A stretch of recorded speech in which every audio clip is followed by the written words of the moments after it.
വാവക്കാട് ഗ്രാമോത്സവ സംഘത്തിന്റെ നേതൃത്വത്തിൽ നടന്ന 98ാമത് ശ്രീനാരായണ ഗുരുദേവ സമാധി ദിനാചരണവും വിദ്യാഭ്യാസ പ്രോത്സാഹന സമ്മാന വിതരണവും വടക്കേക്കര ഗ്രാമപഞ്ചായത്ത് വൈസ് പ്രസിഡന്റ് വി.എസ്. സന്തോഷ് ഉദ്ഘാടനം ചെയ്തു.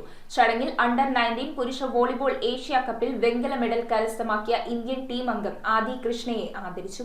വാവക്കാട് ഗ്രാമസേവാ സംഘത്തിന്റെ നേതൃത്വത്തിൽ 98ാമത് ശ്രീനാരായണ ഗുരുദേവ സമാധി ദിനാചരണവും വിദ്യാഭ്യാസ പ്രോത്സാഹന സമ്മാന വിതരണവും നടന്നു. സംഘം ഹാളിൽ നടന്ന ചടങ്ങ് വടക്കേക്കര ഗ്രാമപഞ്ചായത്ത് വൈസ് പ്രസിഡന്റ് വി.എസ്. സന്തോഷ് ഉദ്ഘാടനം ചെയ്തു.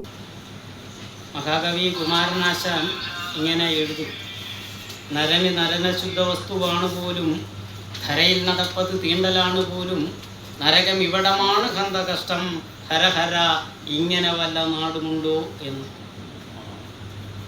വെളുത്ത കുറേ മനുഷ്യരിങ്ങനെ ചേർന്നിട്ട് കറുത്ത കുറേ മനുഷ്യരെ അകറ്റി നിർത്തുക അടിക്കണക്കിന്. അവന് വിദ്യാഭ്യാസം ചെയ്യാൻ, വഴി നടക്കാൻ, അമ്പലത്തിൽ പോകാൻ, നല്ല വസ്ത്രം ധരിക്കാൻ, നല്ലൊരു പേരിടാൻ ഒന്നും കഴിയുമായിരുന്നില്ല.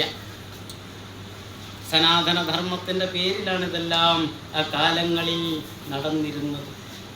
ഗ്രാമസേവാ സംഘം പ്രസിഡന്റ് എം.ആർ. രാജീവ് അധ്യക്ഷത വഹിച്ചു. ചടങ്ങിൽ SSLC+2 പരീക്ഷകളിൽ ഉന്നത വിജയം കരസ്ഥമാക്കിയ സംഘാംഗങ്ങളുടെ മക്കൾക്ക് സ്കോളർഷിപ്പുകൾ വിതരണം ചെയ്തു. ഒപ്പം V.N. ബാലന്റെ സ്മരണാർത്ഥം നൽകുന്ന ചികിത്സാ സഹായത്തിന്റെ വിതരണവും നടന്നു. അണ്ടർ-19 പുരുഷ വോളിബോൾ ഏഷ്യ കപ്പ് വെങ്കല മെഡൽ കരസ്ഥമാക്കിയ ഇന്ത്യൻ ടീം അംഗം ആദി കൃഷ്ണയെ ചടങ്ങിൽ ആദരിച്ചു. തുടർന്ന് NU ഹാഷിമിന്റെ നേതൃത്വത്തിൽ മോട്ടിവേഷൻ ക്ലാസും നടന്നു. പറവൂർ ബ്ലോക്ക് പഞ്ചായത്ത് വികസനകാര്യ സമിതി chairman KB Suresh Babu, 16ാം ward member Sindhu Manoj, Vavakkad SNDP ശാഖ പ്രസിഡന്റ് OB സോമൻ, വാവക്കാട് കയർ സംഘം വൈസ് പ്രസിഡന്റ് PK ഉണ്ണികൃഷ്ണൻ, ഗ്രാമവികസന സമിതി president M.R. Anandan, Vavakkad GDM വായനശാല പ്രസിഡന്റ് OB സുനിൽകുമാർ, ഗ്രാമസേവാ സംഘം head clerk TP Sadasivan, secretary KN Satheesan തുടങ്ങിയവർ ചടങ്ങിൽ സംസാരിച്ചു. News bureau, Paravur. പുനരാവിഷ്കരിക്കാൻ കഴിയാത്ത സുവർണ നിമിഷങ്ങൾ സമ്മാനിക്കുന്നവരിടം ഞങ്ങൾക്കറിയാം.